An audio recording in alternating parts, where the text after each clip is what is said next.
हम आज बात करेंगे न्यूज पॉइंट में प्लानिंग कमीशन की योजना आयोग की। अब इस बात को थोड़ा सा समझिए, बड़ा इंपॉर्टेंट मसला है। थोड़ा सा आपको शायद बोरियत भरा लगेगा, लेकिन मैं आपको इसको सरलता से समझाता रहूंगा। फैक्ट यह है कि योजना आयोग का काम था सरकार के लिए बहुत सारी उन योजनाओं को बनाना जिससे देश का, राज्यों का भला हो। हाल की अपनी 15 अगस्त की स्पीच में, अपने भाषण में नरेंद्र मोदी ने इसको खत्म करने की बात कह डाली। ये बहस बहुत पुरानी है कि योजना आयोग की भूमिका क्या रह गई थी, योजना आयोग को क्या बने रहना चाहिए, योजना आयोग में क्या खामियां रह गई हैं, योजना आयोग में किस तरह के रिफॉर्म्स या बदलाव की जरूरत है। तो ये बहुत पुराना मसला है, ये कोई आज का नहीं है, इसको कतई नहीं समझिएगा। लेकिन अब हम ऐसी स्थिति में आ गए हैं कि क्या अगर प्लानिंग कमीशन नहीं रहता है, योजना आयोग नहीं रहता है, तो क्या ये एक अच्छा फैसला है या एक खराब फैसला है? और अब तक क्यों प्लानिंग कमीशन फेल हुआ? इसमें एक बड़ी महत्वपूर्ण धारणा है, जो ये रही है कि प्लानिंग कमीशन वक्त के साथ इतना ताकतवर हो गया कि राज्यों को या किसी को और को, खासतौर पर मुख्यमंत्री को किसी भी तरह की मदद चाहिए होती थी तो उनको प्लानिंग कमीशन का दरवाजा खटखटाना पड़ता था, और उस प्रोसेस में जो भी सत्तारूढ़ पार्टी है या उसका जो व्यक्ति प्लानिंग कमीशन में, वो अपनी ताकत दिखाता था। ये धारणा है, ये कोई साबित हुई बात नहीं है। मैं कतई भी इसका वैसा जानकार नहीं हूं जैसे बहुत सारे और लोग हैं जिन्होंने तमाम लेख लिखे हैं प्लानिंग कमीशन पर, लेकिन मैं उन लेखों को बहुत गौर से पढ़ता रहा हूं, क्योंकि मैं आपको बता दूं कि दिल्ली चलाने की सरकारी व्यवस्था में योजना आयोग एक बहुत बहुत इंपॉर्टेंट भवन है। मेरे हिसाब से एक लैंडमार्क बिल्डिंग है। मेरे साथ अजय दुआ साहब मौजूद हैं, जो कि फॉर्मर कॉमर्स सेक्रेटरी है। मेरे साथ मेरे साथी हिमांशु शेखर मौजूद हैं, जो कि हमारे सीनियर रिपोर्टर हैं। वो लगातार गवर्नमेंट को, गवर्नेंस को कवर करते हैं। जीवीएल नरसिम्हा राव हैं, जो कि नेशनल स्पोक्स पर्सन है भारतीय जनता पार्टी के। और मेरे साथ पीएल पूनिया साहब है, जो आप सब जानते हैं कांग्रेस के स्पोक्स पर्सन है, लेकिन साथ में खुद एक बहुत वरिष्ठ ब्यूरोक्रेट रह चुके हैं, अफसर रह चुके हैं। और कुछ देर में हमारे साथ बीके चतुर्वेदी होंगे, जो फॉर्मर कैबिनेट सेक्रेटरी हैं और वो खुद योजना आयोग प्लानिंग कमीशन के मेंबर रह चुके हैं। पहली बात कि ये दलील क्या नरेंद्र मोदी के सरकार चलाने के बदलाव की बात है या प्लानिंग कमीशन के फेलियर की कहानी? हिमांशु, मैं आपसे शुरू करूंगा।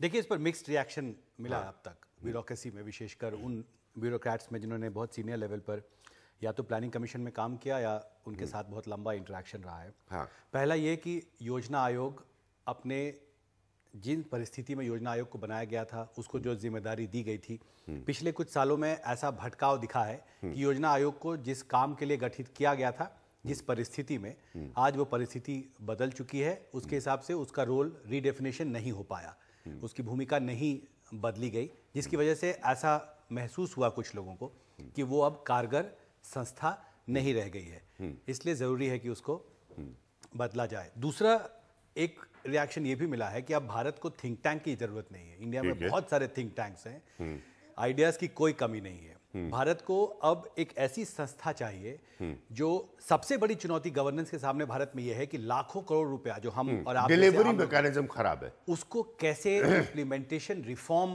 प्रोसेस जो है वो कैसे शुरू किया जाए। उसमें रेवोल्यूशनरी चेंजेस की जरूरत होगी कि आप योजना बनाते हैं लेकिन आम लोगों तक फायदा नहीं पहुंचता है। तो जो नई संस्था हो, उसकी एक बहुत महत्वपूर्ण जिम्मेदारी उसको ये सौंपी जाए कि इम्प्लीमेंटेशन, रिफॉर्म के एरिया में वो काम करे। और जिन राज्यों का अच्छा अनुभव रहा है, जो राज्य सफल रहे हैं अपनी योजनाओं को कारगर तरीके से लागू करने में, उसको क्या उस राज्य से निकाल कर पूरे देश में उस मॉडल को अपनाया जाए। ये दूसरा है। और तीसरा जो प्रधानमंत्री ने कहा, मुझे लगता है बहुत अहम है।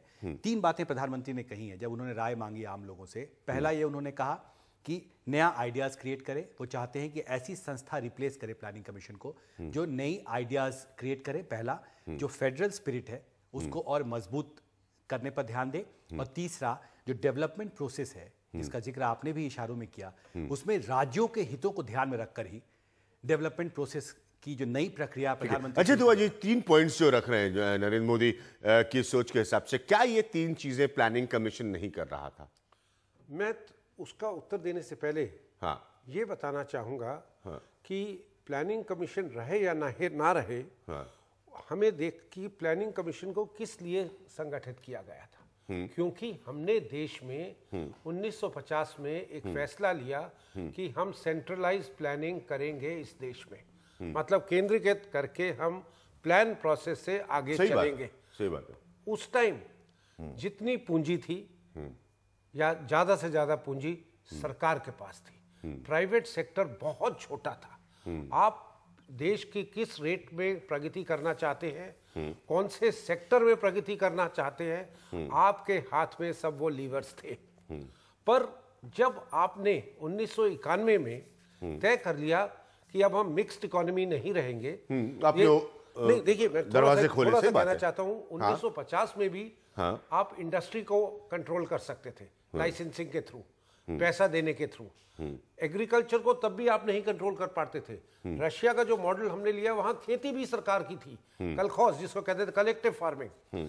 पर उसके बाद 1991 में तो ये मूलभूत बदलाव आ गया कि अब हम प्राइवेट सेक्टर को हर जगह कोशिश करके पूरे मेहनत करके ठीक है, आप वो पॉइंट रख रहे हैं कि मार्च 1980 में जब प्लानिंग कमीशन बना था, 1950 में सॉरी, तो तब से लेकर अब तक पूरा हिंदुस्तान बदला है और उसकी अर्थव्यवस्था बदली। तो आप प्लानिंग कमीशन से आकर हासिल क्या कर रहे हैं, मेन पॉइंट ये है। 1991 के बाद तो खास करके जब आपने प्राइवेट क्षेत्र इतना बड़ा व्यापक कर दिया हर जगह, और आप प्राइवेट क्षेत्र को कैसे कंट्रोल कर सकते हैं, कंट्रोल बोलिए या रेगुलेट करिए, वो तो आपने लाइसेंसिंग वगैरह छोड़ दिया।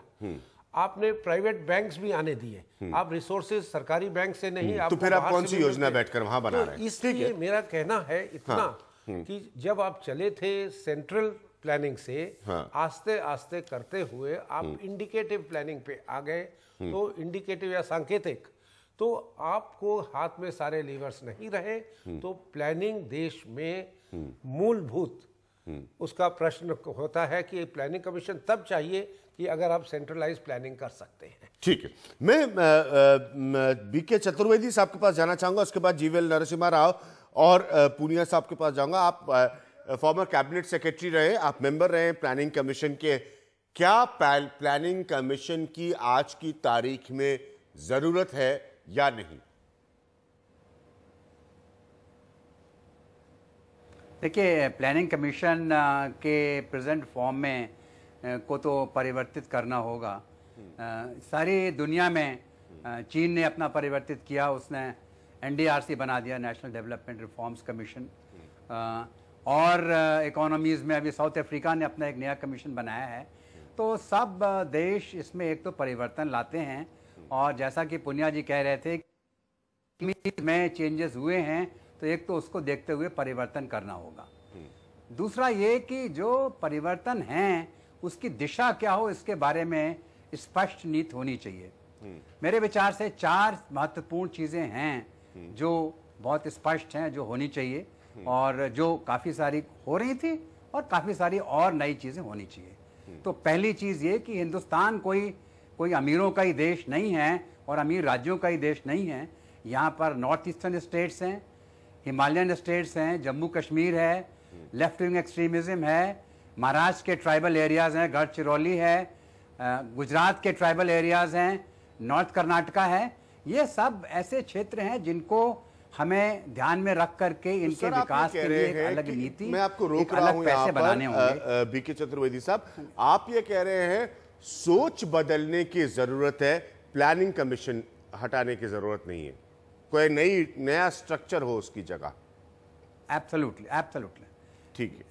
मैं पुनिया साहब को नई चीजों बदल करके और कुछ नए कार्यों के करने की जरूरत है, नए कार्यों को करने की जरूरत है। अब मैं उसके बाद में जीवीएल नरसिम्हा राव को पूरा 2 चीजें और हाँ मैं मोदी साहब के आर्गुमेंट पर आऊंगा। मैं इंपॉर्टेंट पॉइंट है, मेरे हाथ में 2 बयान है राजीव गांधी का, पुनिया साहब 1987 का, जहां पर उन्होंने bunch of jokers bunch of jokers कहा था प्लानिंग कमीशन के लोगों को 1987 में इंसिडेंटली, ये इंसिडेंटली को पता नहीं मैं क्या उसका ट्रांसलेशन करूं, अनुवादन करूं, तब पूर्व प्रधानमंत्री मनमोहन सिंह जो थे वो डेप्यूटी चेयरमैन थे प्लानिंग कमीशन के, जब राजीव गांधी ने इसे बंच ऑफ जोकर्स कहा था। 9 जुलाई 2011 को राहुल गांधी का एक बयान है, जब राहुल गांधी किसानों से मिलने गए तो उन्होंने कहा कि मैं आप लोगों के मसले को, जमीन के मसले को यहां पर समझने आया हूं, आप लोगों को ज्यादा जानकारी है इस मसले के बारे में बनिस्बत उन लोगों के जो प्लानिंग कमीशन में बैठे हैं। सरकार को आपके पास आना चाहिए और आपसे सलाह मशवरा करके कानून बनाना चाहिए, इसीलिए मैं इस यात्रा पर आया हूं। तो राजीव गांधी और राहुल गांधी दोनों ने प्लानिंग कमीशन की अपने शब्दों में अपने तरीके से धज्जियां उड़ाई हैं। क्या इस प्लानिंग कमीशन के अब नहीं रहने की जरूरत है? पीएल पुनिया साहब। देखिए, राजीव जी ने जो बात की वो पूरी तरह से सही थी। इसीलिए प्लानिंग कमीशन को जब नरेंद्र मोदी जी ने खत्म करने की घोषणा की तो बहुत ज्यादा लोगों ने कोई आंसू नहीं बहाए इसके लिए कि बहुत बुरा हुआ, बल्कि लोगों ने स्वागत किया है। और वजह क्या है, मैं राजीव गांधी जी के बारे में बताना चाहूंगा। उन्होंने ही कहा था कि जब हम 1 रुपया यहां से भेजते हैं तो गरीब के पास, जिसके लिए भेजते हैं, उसके पास 16 पैसे ही पहुंचता है। तो डिलीवरी सिस्टम के ऊपर उन्होंने चोट पहुंचाई थी। और प्लानिंग कमीशन केवल एलोकेशन ऑफ रिसोर्सेज, केवल योजनाओं की स्वीकृति, उसके साथ साथ इनका सबसे ज्यादा इंपॉर्टेंट मॉनिटरिंग का था। और मॉनिटरिंग के माध्यम से डिलीवरी सिस्टम सही करना और योजनाओं को सही तरीके से लागू करना और पैसा सही ढंग से पहुंचना, ये उनका दायित्व था। मैं समझता हूं कि बाकी रिसोर्स एलोकेशन और इसमें तो लगे रहे, लेकिन मॉनिटरिंग का काम है। एक मिनट सर, क्या 10 साल की सर मनमोहन सिंह, मोंटेक सिंह आलूवालिया की सरकार में प्लानिंग कमीशन फेल हुआ? क्या फेल हुआ वो? क्योंकि राजीव गांधी ने अपनी बात 1987 में कही थी, राहुल गांधी 2011 में कह रहे हैं जी। मार्च 2014 में जी, जब डॉक्टर मनमोहन सिंह अध्यक्ष प्लानिंग कमीशन की हैसियत से सदस्यों से, डिप्टी चेयरमैन से बात कर रहे थे, उन्होंने स्वयं कहा कि आप अपना रोल रीडिफाइन करिए चेंजिंग सर्कमस्टांसिस में। आज 5 साल का पर्सपेक्टिव किसी योजना आयोग का बनाया हुआ वो रिलेवेंट नहीं है। ग्लोबलाइजेशन में जो किस तरह से इतना जल्दी तो आप कह रहे हैं पंचवर्षीय योजनाओं का युग जा चुका है। ठीक, युग जा चुका है। और मैं तो ये कहूंगा, नरेंद्र मोदी जी ने कहा है, इसमें भी मॉनिटरिंग का कहीं नहीं रखा है। उन्होंने कहा कि आइडियाज आए, उसमें पार्टिसिपेशन हो, डिसीजन मेकिंग में पार्टिसिपेशन हो। इतना ही नहीं, बल्कि डिलीवरी सिस्टम पर उनको विशेष ध्यान देना होगा। इसमें आज नाम तय नहीं है, स्ट्रक्चर तय नहीं है, उसके फंक्शंस तय नहीं है। अच्छा होता कि पहले ये सब पूरी एक्सरसाइज कर लेते होता और फिर इसको विघटन की घोषणा करते। और मैं समझता हूं कि इनका प्लानिंग कमीशन को स्क्रैप करके नई बॉडी जो कि आज के लिए रिलेवेंट हो वो बनाना, वो एक स्वागत योग्य एक कदम है। लेकिन इसके साथ साथ मैं ये भी समझता हूं कि नरेंद्र मोदी जी ने ये डिसीजन लिया है, पृष्ठभूमि में जो मुख्यमंत्री गुजरात की हैसियत से प्लानिंग कमीशन में आते थे और वापस जाके कहते थे प्रेजेंटेशन देने के बाद कि क्या विडंबना है, एक इलेक्टेड चीफ मिनिस्टर अधिकारियों के समक्ष जाके वहां पर याचना करते हैं। तो ये भी उस भूमिका में रही। लेकिन जो भी हो, मैं समझता हूं कि प्लानिंग कमीशन की जगह कोई और अच्छा कोई सिस्टम बने जिसमें मॉनिटरिंग भी, डिलीवरी सिस्टम भी रिलेवेंट हो, डिलीवरी वो बनाना बहुत जीवीएल नरसिम्हा राव साहब को, क्योंकि ये नरेंद्र मोदी का फैसला। जीवीएल नरसिम्हा राव, क्यों नहीं होना चाहिए प्लानिंग कमीशन?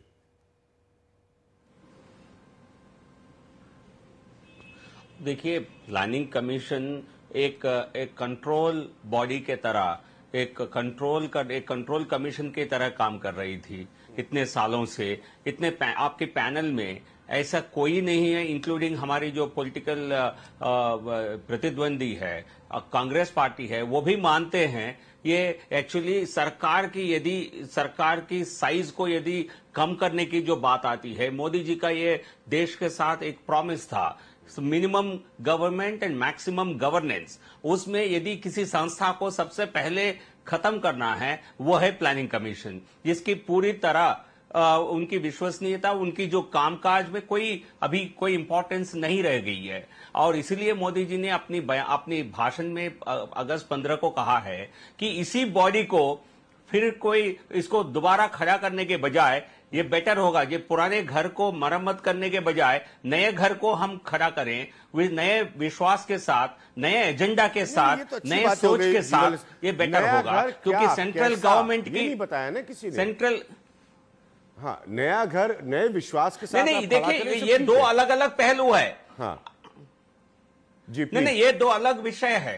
हाँ। दो अलग विषय है। सबसे पहले प्लानिंग कमीशन की अभी उनकी कोई काम नहीं रह गया है। जो भी काम प्लानिंग कमीशन जो एलोकेशन ऑफ रिसोर्सेस में एक कंट्रोल करने वाली एक बॉडी के तरह काम कर रही थी और एक पॉलिटिकल एक इंस्ट्रूमेंट की तरह काम कर रही थी, तो राज्यों के ऊपर बाधा डालने में ज्यादा काम कर रही थी। जबकि इनकी जो नया बॉडी है, जो मैं नहीं समझता हूं वो प्लानिंग कमीशन के तरह काम करेगी। उनकी कोई नया विजन होगा, नया एजेंडा होगा, वो अलग विषय है। बट लेकिन प्लानिंग कमीशन को एक तरह से खत्म करना सरकार की सोच में, और देश के सभी इंटेलिजेंसिया यही सोचते हैं, ये कामकाज कोई नहीं कर रही है। एक प्लानिंग की एक तरह से तमाशा चल रहा था, कंट्रोल करना किसी स्टेज को, अपोजिशन रूल स्टेज को किसी प्रकार से सीधा आरोप है कि वो सब कुछ भेदभाव कंट्रोल करने करना के चाहते लिए हैं। प्लानिंग कमीशन को एक नरेंद्र मोदी पर तो सीधा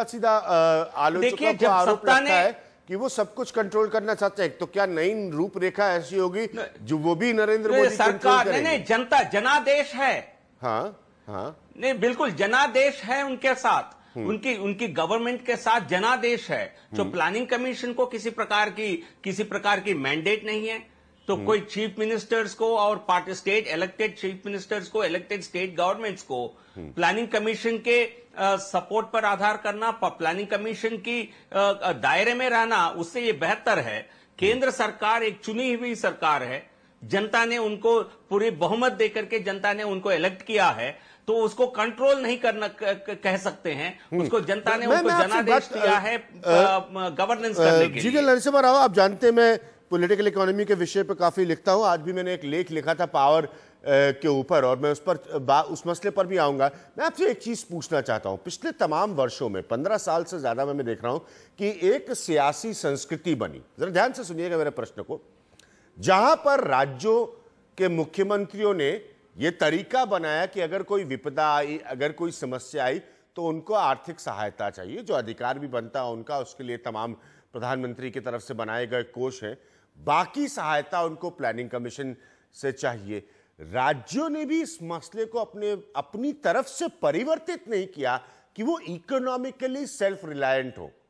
एक सिस्टम ये बना कि आप आरोप लगाए किसी भी केंद्र सरकार पर। आज नरेंद्र मोदी की है तो 4 आरोप नरेंद्र मोदी की सरकार पर भी लगेंगे कि जब केंद्र से सहायता चाहिए होती है, नरेंद्र मोदी की तरफ से नहीं मिलती है। यही आरोप तमाम लोगों ने कांग्रेस के समय बनाए। एक किस्म की सियासत बन गई जहां पर आप राज्य से चलकर आइए, प्लानिंग कमीशन से कुछ मांगिए और कहिए कि साहब केंद्र हमें कुछ नहीं दे रहा है। क्या आपको नहीं लगता ये नेगेटिव पॉलिटिक्स थी? राज्य अपने पर निर्भर नहीं थे, इसको एक तरीका बना दिया था। जो एक व्यक्ति प्लानिंग कमीशन चला रहा है, इस वजह से वो जरूरत से ज्यादा ताकतवर, जो कि सीधा आरोप मोंटेक सिंह आलूवालिया पर लगता है, वो नजर आने लगे थे। जी विलर से मारा। अब देखिए, राज्यों के पास ये सच्चाई है, कई राज्यों के पास रिसोर्सेस की कमी रहती है। किसी प्रकार की बड़ी आपदा आती है उससे निपटने के लिए कभी कभी राज्यों के पास रिसोर्सेस नहीं होते हैं। उसमें केंद्र सरकार की तरफ से मदद एक्सपेक्ट करना मैं नहीं समझता हूं इसमें कोई गलत बात है। और राज्य अचानक नया रिसोर्सेस को अपने आप अरेंज कर सकती है। मानते हैं हमें प्लानिंग कमीशन से ये नहीं मिलता, तो ये एक सियासी सिस्टम बना। मैं आपसे प्रश्न पूछ रहा हूं कि कल को प्लानिंग कमीशन नहीं होगा, पॉइंट, लेकिन उसके बाद जो भी स्ट्रक्चर होगा, क्या ये मुख्यमंत्रियों को कह देगा कि यहां मत आइए, दिल्ली आने की कोई जरूरत नहीं है, अगर कोई स्थिति है तो उससे आप स्वयं निपटेंगे, अगर कोई योजना है तो वो केंद्र का अप्रूवल लेगी, कार्यान्वयन एग्जीक्यूशन आपका होगा? बिल्कुल, मैं समझता हूं जो रिफॉर्म की जो हम बात कर रहे हैं इसमें सेंटर स्टेट रिलेशंस को लेकर किस प्रकार के रिफॉर्म हो जिससे स्टेट्स को ताकत मिले, स्टेट्स ज्यादा इंडिपेंडेंट तरीके से काम कर सके, स्टेट्स सेंट्रल गवर्नमेंट एक फैसिलिटेटर के रूप में स्टेट्स के साथ काम करें।